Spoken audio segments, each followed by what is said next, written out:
নিখোঁজের ঠিক ৩ দিন পর ওমানের একটি পার্কিংয়ে লক করা একটা গাড়ি থেকে উদ্ধার হলো জনপ্রিয় প্রবাসী বাংলাদেশি কন্টেন্ট ক্রিয়েটর মিজানের মরদেহ। টিকটকে তার হাসি মুখ দেখে প্রবাসীরা আনন্দ পেত। তার এমন করুণ ও রহস্যজনক পরিণতিতে স্তব্ধ পুরো ওমান প্রবাসী কমিউনিটি। ওমানের সোহার শহরের বসবাসকারী মিজানুর রহমান ছিলেন ব্রাহ্মণবাড়িয়ার বিজয়নগর উপজেলার সন্তান। ওমানে 4টি ব্যবসা প্রতিষ্ঠানের পাশাপাশি কন্টেন্ট ক্রিয়েশনের মধ্যে দিয়ে তিনি ছিলেন অত্যন্ত পরিচিত এক মুখ।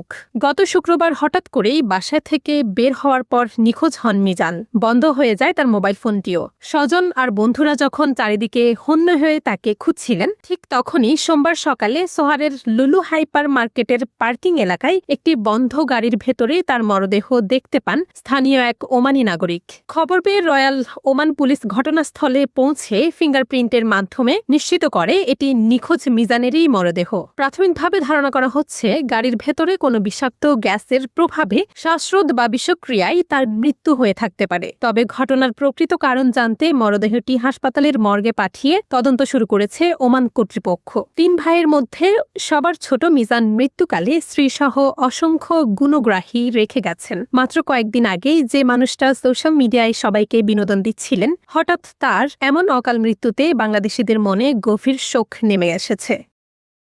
তানজিনা নূর, আমেরিকা বাংলা।